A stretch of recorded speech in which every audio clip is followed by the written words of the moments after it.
Good afternoon, YouTube. Today we're going to be talking about Hims&Hers new acquisition, Zava. But before we get into this, make sure you guys hit that thumbs up button, as well as hit the subscribe button, and leave your comments down below what you guys think of this acquisition, if it was good or bad. And that being said, let's hop right into it. So, the founder slash CEO of Zava is David Meinertz. I'm sorry if I, fumbled that name, but I believe it's pronounced Meinertz. It originally launched as Dr. Ed in 2011 and rebranded to Zava in 2016. I'm also not even sure if I'm saying it right. I assume it's supposed to be Dr. Ed since it's about medication. For Hims and Hers, it unlocks access to Ireland, France, and Germany, and you're adding 1.3 million customers to the platform. Zava does certain work with insurance providers, and current Zava offerings include GLP-1s, oral solutions for weight loss, ED and hair loss for male solutions, and birth control and menopause for female solutions, as well as sexual and general health. So, as you can see, a lot of what Zava brings to the table, Hims and Hers already does, which is part of what makes this such a great match because they work very well in the same field, as well as you're unlocking a new geographic region.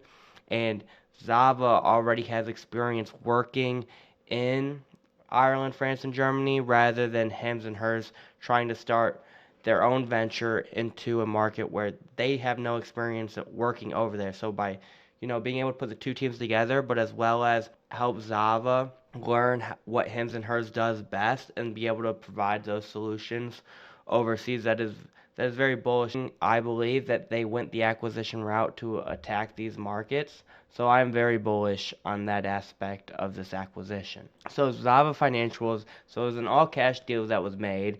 People are estimating it could have been 150 million to 300 million deal, but we don't have the specifics of the deal yet. And also, before I keep going, I want to shout out Hims House, as I found a lot of the data that I'm using through Hims House. So shout out Hims House. They're on YouTube, Twitter, if you guys want to check them out, if you haven't seen this stuff before.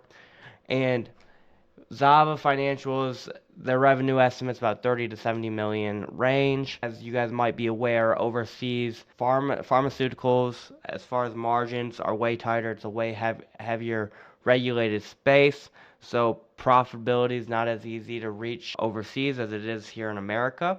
But that doesn't mean that there aren't still areas that you can take advantage of in countries overseas, and that is what we're going to be talking about on this next slide.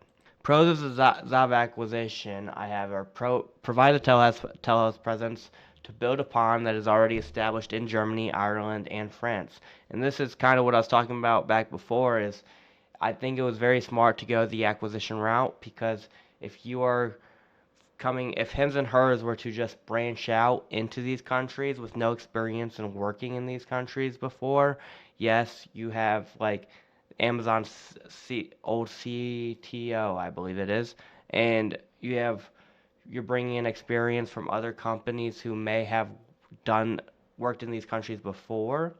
It's still a whole different business. We're not in the same business as Amazon, for example. It could have been possible for Hims and Hers to branch out into these other countries by themselves, but I think it was smart to go the acquisition route, working with the company who's already doing it, who's already working with regulators and have those connections, but at the same time being able to bring over what Hims and Hers does best and being able to bring it into these countries who have their own flawed pharmacy space in a different way than America. The second pro I got is they can cross-sell additional members into personalized solutions. One of the things I was looking at is we basically doubled our member account by this acquisition, but they only do 30 to 75 million in revenue, like I was saying on the last slide.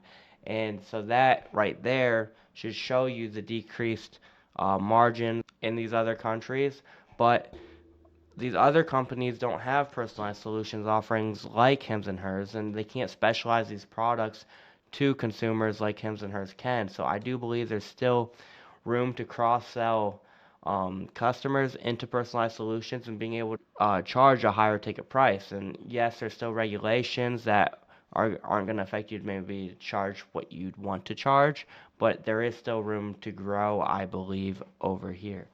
Now, this last pro I put is it's one step closer to becoming the Netflix of healthcare. Now, maybe we forget because we live in America, but Netflix is global, and By making this acquisition, you're one more step to being global, and you're one more step to being the platform that all consumers use, not just American consumers, but all consumers use, to whether they want Hims and Hers solutions, they want Eli Lilly solutions, they want Novo Nordisk solutions. It's just one step closer to getting there, and that is where I see this acquisition also being very bullish.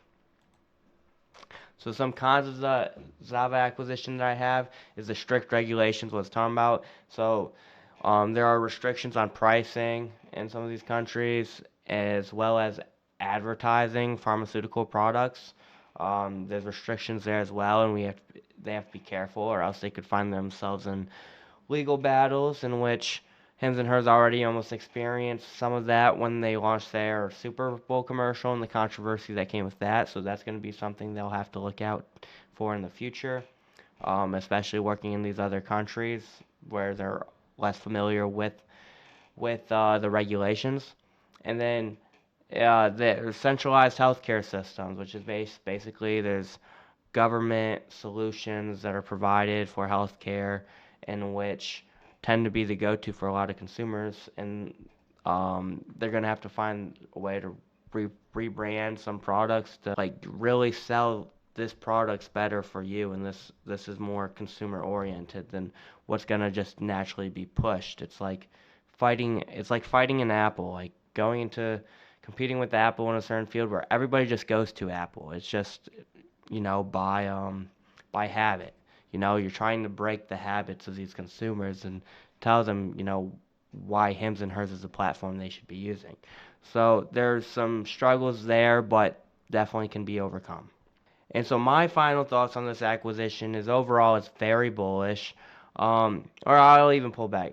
I won't say very bullish, but assuming that the purchase was for 150 to 300 million, I think it's very bullish in that route because it is one step closer to becoming the Netflix of healthcare. I believed in order to go more international, you should do it by acquisition, so I'm a fan of that.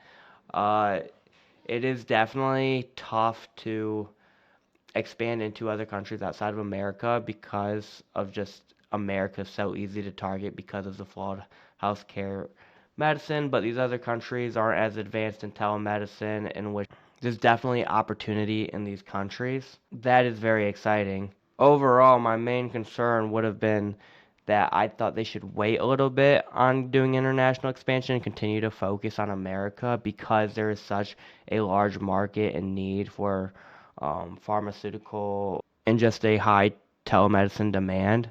So that would have been very bullish, in my opinion, to stay focused and locked in on America instead of having other projects on your mind. But I also understand that they can, make their own team for the overseas portion that won't affect what we're doing here in America, as well as you're targeting these other countries before another competitor swoops in so that Hims and Hers can be the first one that really brands itself overseas.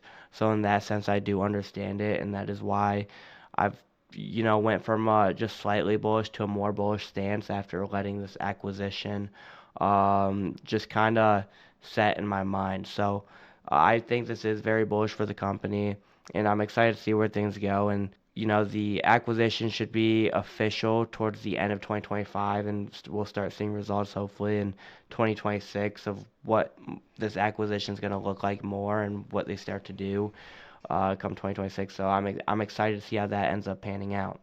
So that being said, I wanted to tell you guys one last time, drop a comment, drop a like, and subscribe if you guys enjoyed this video. If you guys think that I got this acquisition wrong, leave a comment. If you guys think I'm not being bullish enough or too bearish, let me know. I wanted to give you guys my Twitter. It's at investing_intel, but the name on it will be Fundamental Investing, in which I put my first thoughts about the acquisitions or anything related to the stock market there before being able to have the time to record a video. So if you guys want my real-time reactions, make sure that you guys go ahead and follow my Twitter. Yeah, I greatly appreciate it. And that being said, I'll see you guys in the next video.